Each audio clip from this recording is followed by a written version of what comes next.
गांधी का नेतृत्व जब तक कांग्रेस पार्टी को है, भारतीय जनता पार्टी का बाल भी बांका होने वाला नहीं है। और कम से कम नरेंद्र मोदी का कोई बाल बांका होने वाला नहीं है राहुल गांधी के नेतृत्व में। इस बात को आप गांठ बांध लीजिए। फिर से राहुल गांधी ने साबित कर दिया। अभी राहुल गांधी कोलंबिया में थे, साउथ अफ्रीका गए थे, और हमेशा की तरह सैम पित्रोदा साहब वहां मौजूद हैं, जो उनके विदेश मामलों के कार्यभार संभालते हैं, उनका एनजीओ है। और सैम पित्रोदा को कहां से फंडिंग मिलती है सब आपको मालूम है। सोरोस जी का उनको फंडिंग मिलता है, फोर्ड फाउंडेशन का और रॉकफेलर से लेकर के बिल गेट्स फाउंडेशन का, तमाम फाउंडेशन का उनको फंडिंग मिलता है। और उनका काम ही सिर्फ यही है कि राहुल गांधी को झाड़ पोंछ करके एक नेता के रूप में स्टैब्लिश करना, जो कि हो नहीं पाएगा, क्योंकि राहुल गांधी में वो मेटल ही नहीं है, वो मस्तिष्क ही नहीं है। और राहुल गांधी बार बार ये कोशिश करते हैं कि उनमें सिर्फ और सिर्फ मस्तिष्क ही है। अब कल वो वहां के स्टूडेंट को, वहां के लोगों से बातचीत कर रहे थे, उसमें कार और मोटरसाइकिल का जिक्र कर रहे थे। वो कह रहे थे कि मोटरसाइकिल जब टकराता है तो इंजन अलग हो जाता है।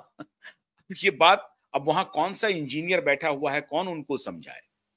बात इसकी नहीं है, बात बहुत गंभीर है मित्रों। राहुल गांधी ने कहा कि भारत की अपनी कोई क्षमता नहीं है, भारत विश्व गुरु नहीं बन सकता है। हालांकि वो लबुलवाब ये था कि भारत इस रेस में नहीं है, भारत तो कोऑपरेशन में यकीन करता है, सहयोग में यकीन करता है, गुरु बनने में यकीन नहीं करता है। राहुल गांधी ये नहीं समझा सके कि भारत विश्व गुरु का तात्पर्य क्या हो सकता है, ये जो विश्व गुरु शब्द है इसे कैसे डिफाइन किया जा सकता है।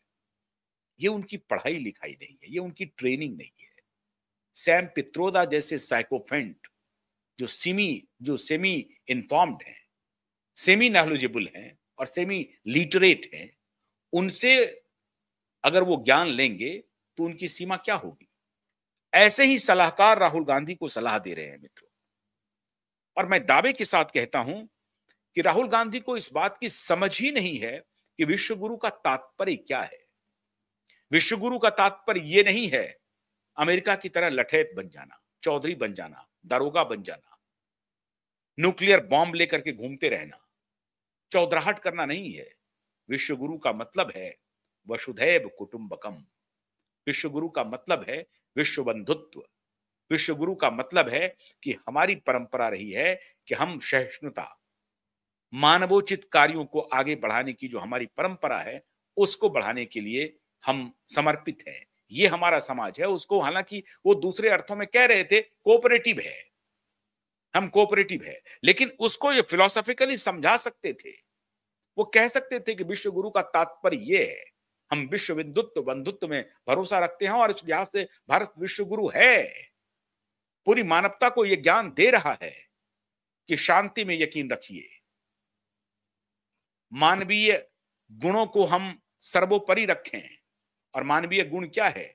मानव मानव का प्रेम और उसमें सहयोग, सहिष्णुता, आप इसको प्रतिपादित कर सकते थे। न तो राहुल गांधी में भाषा की समझ है, न ही राहुल गांधी में इन विषयों की वैज्ञानिक दर्शन उनके पास है, जो इस तरह से वो कम से कम सामने बैठी जो जनता है उन्हें समझा सकें। वो कह रहे हैं कि नहीं, मैं विश्वगुरु नहीं बनना चाहता हूं। चाइना में विश्वगुरु बनने की पूरी ताकत है। अब इनके ज्ञान का क्या कहा जाए? राहुल गांधी के ज्ञान के बारे में आप, अब इसके बारे में आप कुछ कह नहीं सकते आप।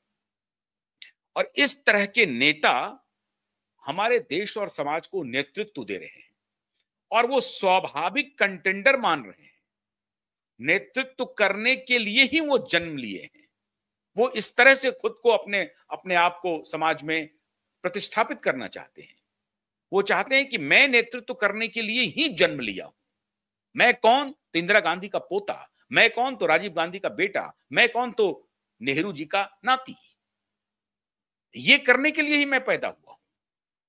अगर आप, सही बात है, अगर ये करने के लिए पैदा हुए हैं तो उसकी कम से कम ज्ञान भी तो हो, वो आचरण भी तो हो, उतना दर्शन भी तो हो।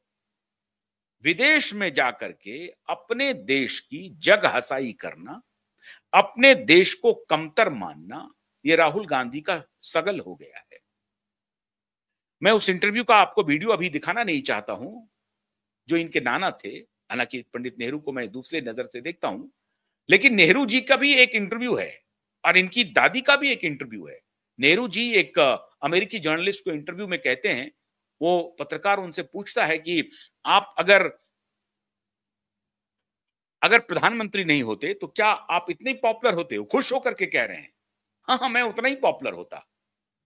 वो अजीब तरह के वो एक नार्सिसिज्म से ओतप्रोत थे नेहरू जी। तो नार्सिसिज्म की इनकी लगता है कि इनका पूरा परिवार जो है वो नार्सिसिस्ट है, आत्ममुग्ध है, आत्मश्लाघा उसको कहते हैं हिंदी में। आत्ममुग्धता से प्रेरित हैं ये, खुद ही खुद की तारीफ करते रहते हैं।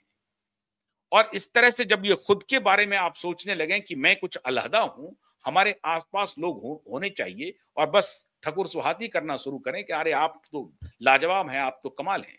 तो पंडित नेहरू उस पत्रकार को कहते हैं कि हाँ मैं पॉपुलर होता, अगर मैं प्रधानमंत्री भी नहीं होता तब भी मैं पॉपुलर होता। तो तब पॉपुलर होते तो प्रधानमंत्री नहीं बनते। तो आत्मश्लाघा की जो बीमारी है, आत्ममुग्धता की जो बीमारी है, वो राहुल गांधी की बीमारी नहीं है, यह खानदानी बीमारी प्रतीत हो रही है। और यही बात इंदिरा गांधी से भी पूछा गया। आज इंदिरा गांधी जब इमरजेंसी के बाद ब्रिटेन गई, तो ब्रिटेन में चैनल 4 आईटीवी जिसको आप कहते हैं, उनके एक जर्नलिस्ट ने इनको घेरा। अब पूछना शुरू किया कि शाह कमीशन की जो रिपोर्ट आई है, उसमें आपके बारे में ये बातें दी गई हैं। उन्होंने कहा कि शाह कमीशन क्या है? कुछ नहीं है शाह कमीशन, वो जस्टिस कुछ नहीं है, वो अपोजिशन के इशारे पर काम कर रहा है। और भारत में अभी जो है वो एनार्की फैल गई है। इंदिरा गांधी कहती कि भारत में जो कुछ भी हो रहा है वो मेरा इंटरनल मामला है और मैं उसको देख रही हूं, मैं अपने किसी विदेशी जर्नलिस्ट के सामने उसको डिस्कस नहीं करना चाहती।